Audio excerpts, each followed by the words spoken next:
So hi everyone, hope you're doing well, hope you're looking after yourselves, hope you're enjoying the weather, whatever it may be at this time. Currently, we're recording this in December, so it's very, very cold at the moment, but I've got my thermals on and my warm winter socks on as well, so I'm keeping warm, and we hope you are too. And yeah, we've come back with another wonderful episode of Pick Up the Mic, and as always, we've brought another wonderful guest. But like I say, I don't like to introduce them because it's best if they introduce themselves. So I'm going to hand over to Asher. So Asher, could you just please tell us a bit about yourself? Yeah, sure. Thanks, Jeffrey. I'm working from home today, so apologies if you can hear background noise of Brixton's trees being chopped down. But yeah, I'm Asher Silverman. I work at Fika. Very proud to work here. I'm truly motivated, as is the rest of the team, about our mission to mainstream mental fitness. In my own time, I play semi-pro football for a team called Waltham Abbey in northeast London. I'm still kind of mourning the fact that I got the Spotify Wrapped through a few days ago, and Kanye's not top for the first time. I won't tell you who's top because I don't know how they got there. But yeah, that's a bit about me. A big fan of Chris Nolan films.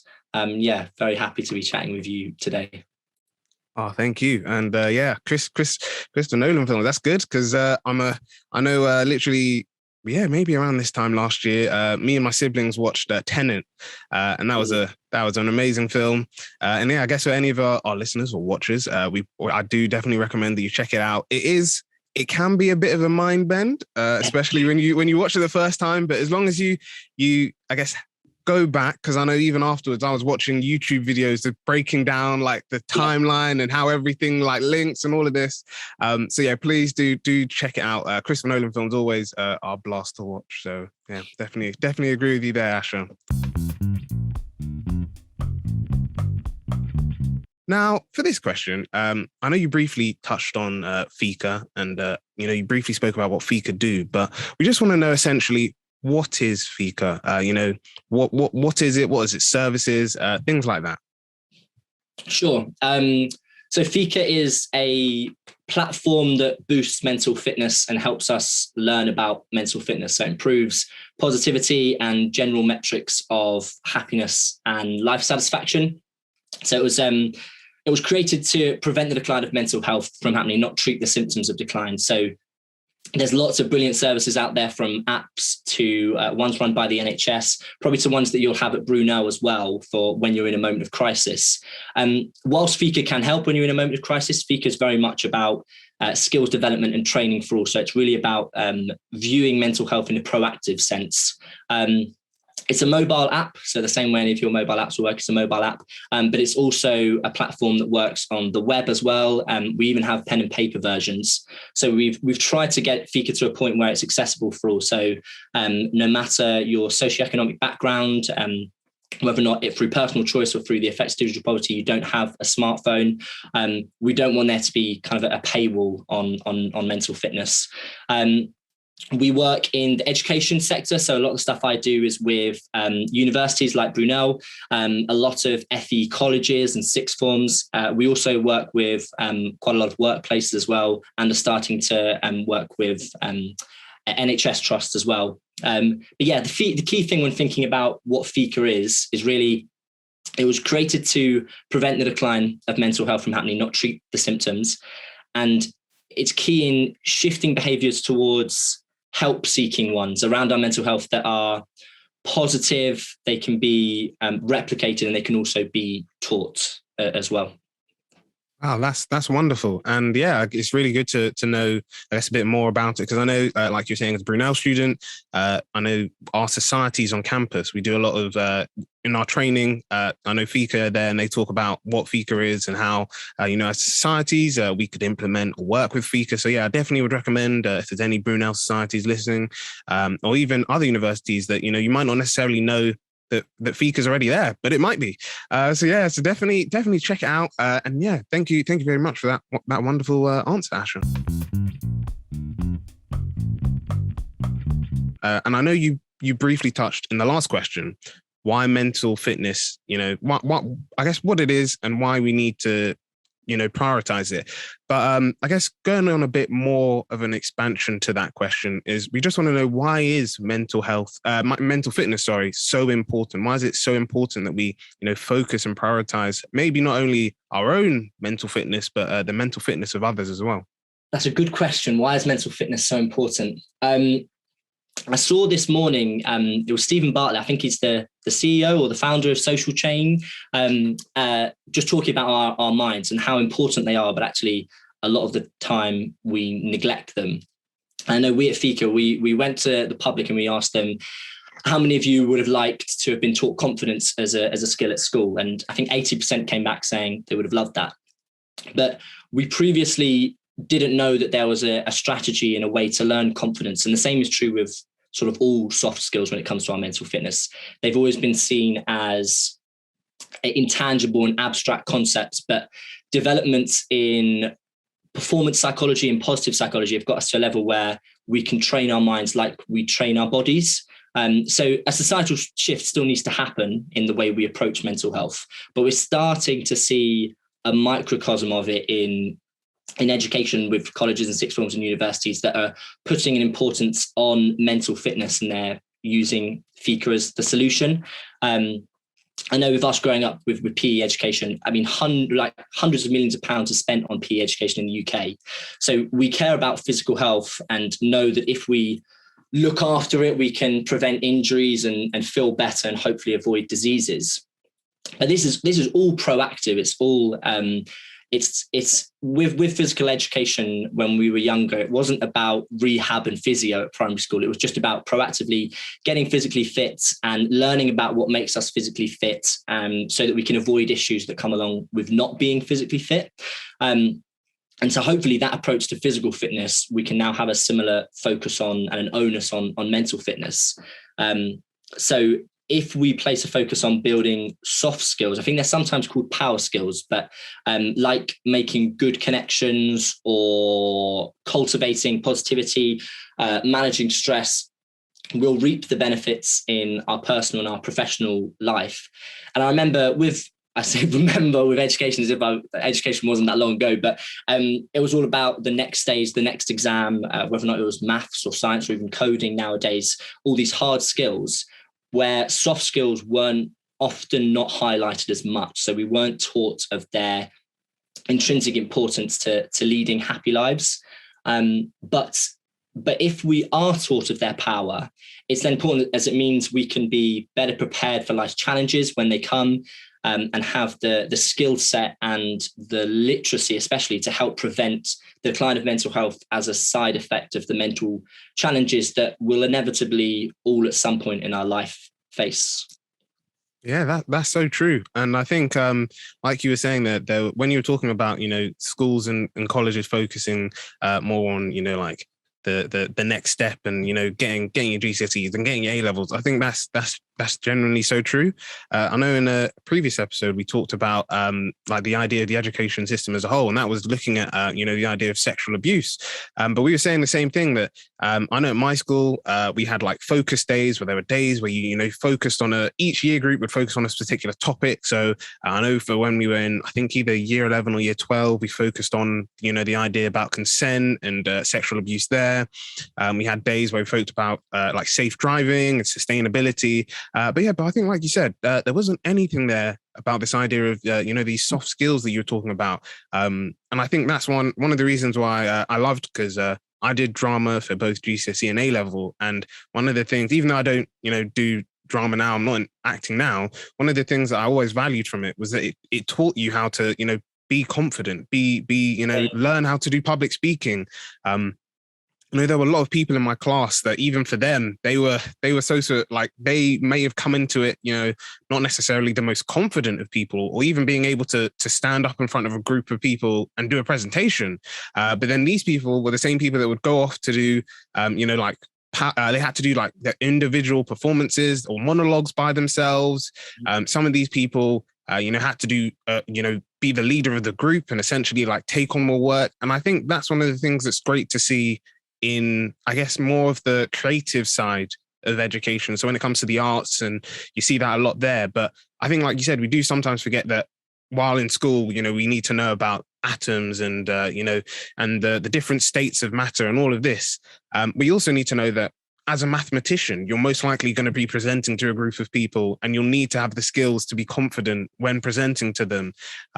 If you're an IT specialist, if you're, whether it's you're trying to advertise a new app you've created, or you're advertising something that your workplace has created, you're going to have to showcase to investors that you know what you're talking about and being able to answer their questions. So yeah, I definitely feel like that is something that is kind of forgotten. And I feel like, especially when you hit university, it can be something that for anyone, I guess, who's never done public speaking, they can kind of get thrown in there and not really know what to do. So it's great to have services like Fika that can help build up these soft skills. I know even literally this week we had a video assessment, and I know that there were some people saying that, I've never done a video recording before. How am I going to do a 3-minute video presentation, sound confident in what I'm saying, talk about all the things I need to within the time limit, but also portray it in a way that it's not me just like reading from a screen in a monotone voice. It's me actually, encouraging the person who's watching the video to feel like, yes, this idea works. Please, fund it.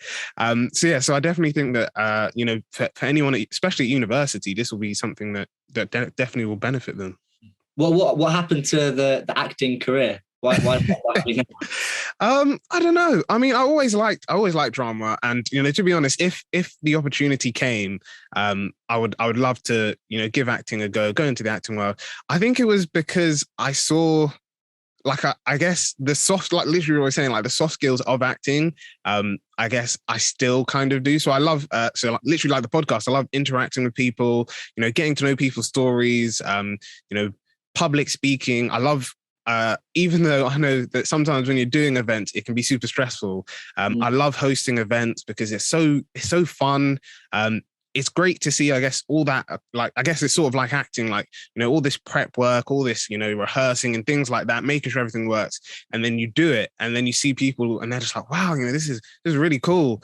But yeah, I think for me, it was just, when I was in year 13, I was just like, I was just like, I do like acting, but I know also to get on the big screen or to do anything big, it will take a lot of work. And I was thinking, do I want it to be that, I go into acting, I try it and I don't like it? Or I was just like, I could focus on a career, whether that's, going into sustainability or anything like that. And I was just like, the fact of the matter is, I know at any point I could go back into acting, take acting classes or, go join films. Even there's some people that have had no previous acting experiences and are now well-known actors. Yeah. So I just felt like that, even though the career is still something that I'd be interested in, it's not necessarily been put on hold. But yeah, who knows? I might be a Oscar winner next to Jeffrey. But yeah, thank you very much for that answer, Asher. And we're now going to go on to the next question. We're going to start off this section with our newly added segment, Mic Check, which I know for some of our listeners they may know, but if not, we'll give you another reminder. So Mic Check is essentially where we put in an interesting story, some interesting facts related to the conversation that we're having today. So these facts have been provided by Mind UK, who, for some of our listeners from season 1, will know that they were our MC of the month for an episode. And they've basically, they have some statistics when it comes to mental health. So I'll just be reading out a few, and then I'll ask Asher the question.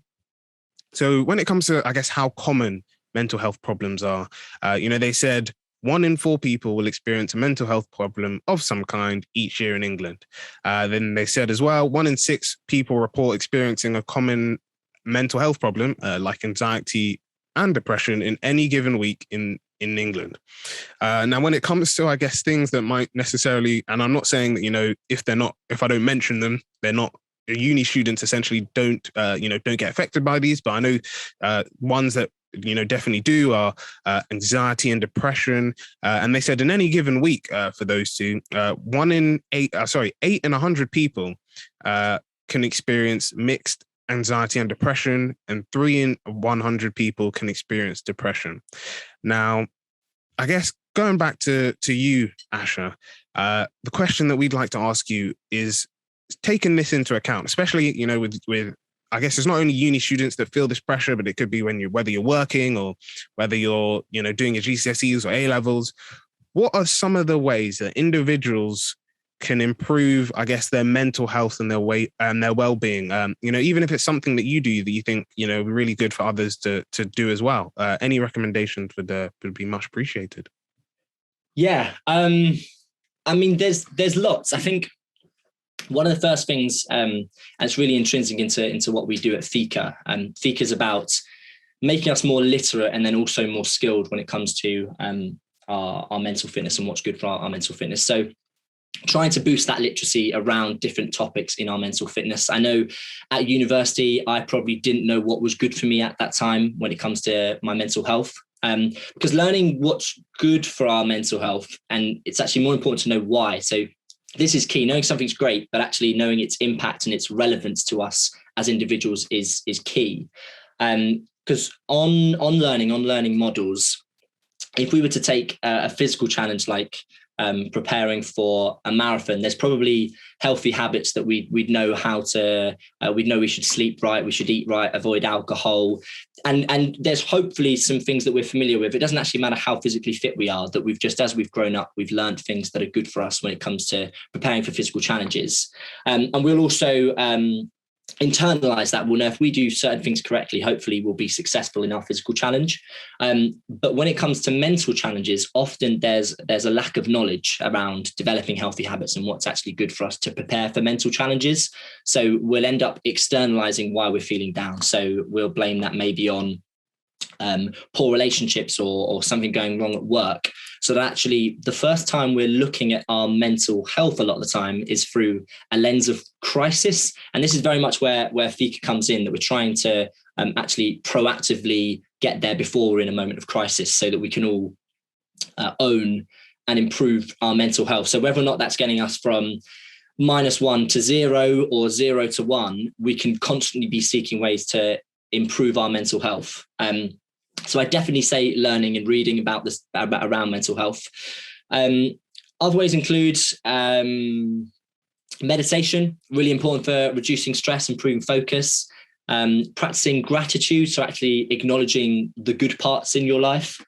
I know something I learned at starting at Fika that I wasn't aware of previous was the actual relationship and the duality between mental health and physical fitness. So I'd know, or we'd know, if we were to go for a run right now, you might get runner's high, you might get rid of those aches and pains, you might sleep better, you might reduce stress, you might even know scientific terms around boosting serotonin. But actually, often what we don't know is that there's an inverse relationship between the two, that actually when we're working on our mental fitness, we're also improving our physical health as well.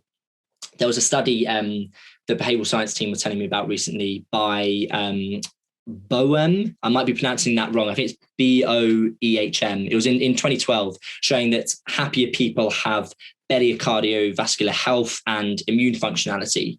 So that's definitely important. I think learning, meditation, gratitude, and then having a focus on our physical fitness. And then maybe lastly, so I was having a conversation with Max, who's one of the people in my team at Fika. And he was telling me about this study done by Harvard professors. I think it was in the 1930s, went on for 75 years, still might be going on, but they were looking into what actually makes us happy. And the most important factor was how satisfied they were in their relationships, and how these meaningful relationships protect us from life's discontents and help delay mental and physical decline. So I think maybe the last bit of advice would be foster those good relationships, those ones that make you happy, whether that's with a spouse or a friend or a member of your family, and potentially rethink those unhealthy ones that don't actually bring you that happiness. Thank you, Asha. And yeah, that's so I think that's really needed, because we do have a tendency, and again, you know, we've spoken previously on the podcast, and you brought it up as well, which is really good. this idea that we put others, or we can see the fault in others. We can see when a person, is, whether they're working too hard or, they're working too late, but we don't necessarily see that in ourselves. And I think, like you were saying, the idea of, like, whether it's meditating, going on long walks, looking after, having those gratitude journals, things like that, they generally do help you to, prioritize your mental health, and especially when, I guess, you might be feeling like, wow, nothing's going my way. Having like a gratitude list is so good, because you can see, these are all the things that I should, or these are all the things that I've said, before I was grateful for, and, I'm always am. And yeah, I think it's like a really important thing that people just, I guess, start to see that more, because we have a tendency, and I said it in the previous episode, and I'll probably keep saying it, that, like, as a generation, we start to become the comparison generation of, like, oh, this person was I don't know, like, was earning six figures by 18. I need to be that person. Or this person by like 30 was married, lived in their own house, basically retired their parents, and was making a big income. But the thing is, like you were saying, that, we're all different. We've all got different things that even make us happy. So it's not about necessarily seeing, person A's doing this and feeling like, oh, I wish I had what they had. It's about seeing, within our own lives, what are some of the things that we cherish and we like. And I think, lastly, to just comment on, like you were saying about the idea of, prioritizing the healthy relationships over the unhealthy ones, I think is so true. Because we have a tendency, as people, to just feel like, if, there's someone, we might justify the reason why we still have those unhealthy relationships. So it might be a case of, oh, they just need someone to help them, or, I might be the person that can help change them. But I think the main thing that we need to understand is that sometimes, we, like, it sounds kind of harsh to say, but essentially, like, we're not experts. So, like, whether that's someone, is going through emotional things, whether they're going through, I don't know, whether it's like educational things and they need support, and, you feel like it's unhealthy relationship that way. There's a point where we have to say, look, I've given all I can. The best thing you can do is go to a support service. There's those out there, and just recommend those support services, because, like I was saying, we're not experts. We can only do as much as we can. But also, speaking on our previous comments about Christopher Nolan, I said it before in another episode as well, that one of my favorite Nolan quotes from the Dark Knight trilogy was where Alfred tells Batman about the Joker. He says, some men just want to see the world burn. And essentially, I'm not saying that, if you've got an unhealthy relationship, that the person's out here to, like, to see you burn or to see you ruin. But, some people just genuinely like it when things are chaotic, or things don't, aren't, when they're the focus, essentially. And you've just got to be like, being involved in this situation, or this relationship isn't healthy. And you just have to tell the person, like, I'm sorry, but, I've got to look out for myself. I've got to look out for others, and just take a step back, because we have that tendency to feel like if we don't help them, that, they can't get help. But the fact is, we're not qualified specialists. You wouldn't call a plumber to your house and ask him to fix your cooker, because that's not necessarily his area of expertise. Or, even myself, I might know a bit about, fixing things around the house. But if you said, oh, Jeffrey, I need you to unplug, to remove the radiator, put it back in, fix the bath, do all of this. Like, yeah, I can know some of the expertise and be able to do some of that, but I'm not a qualified expert. I don't know exactly what's the safest way to do this.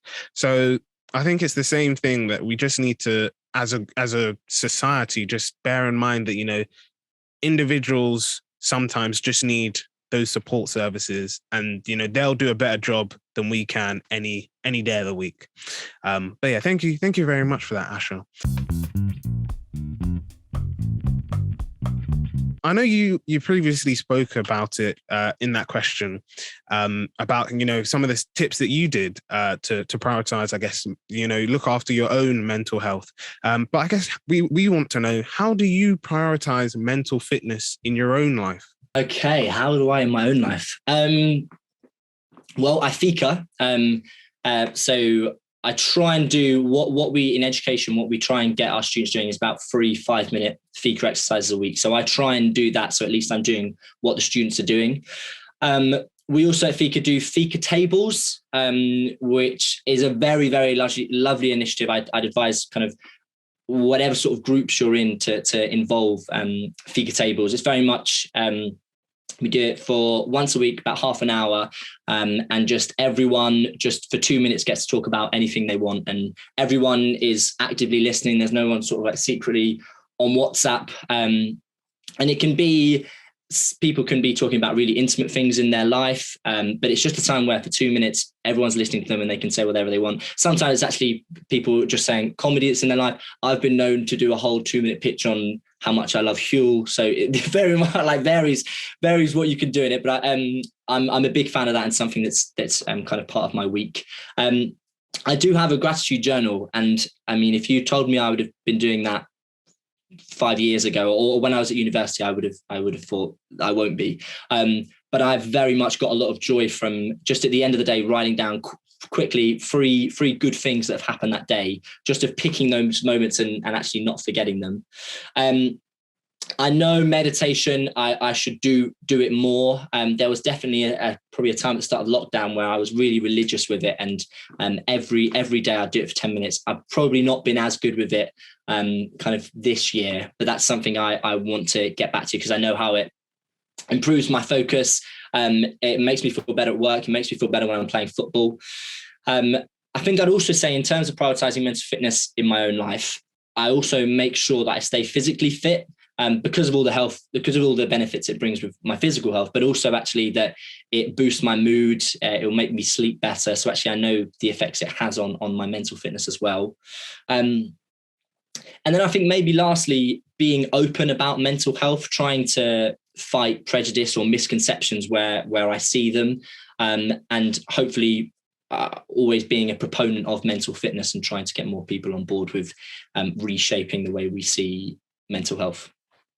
Yeah, that's so true. Because especially when it comes to certain terms, whether it's like anxiety or depression, we've got our own biases or our own opinions on words.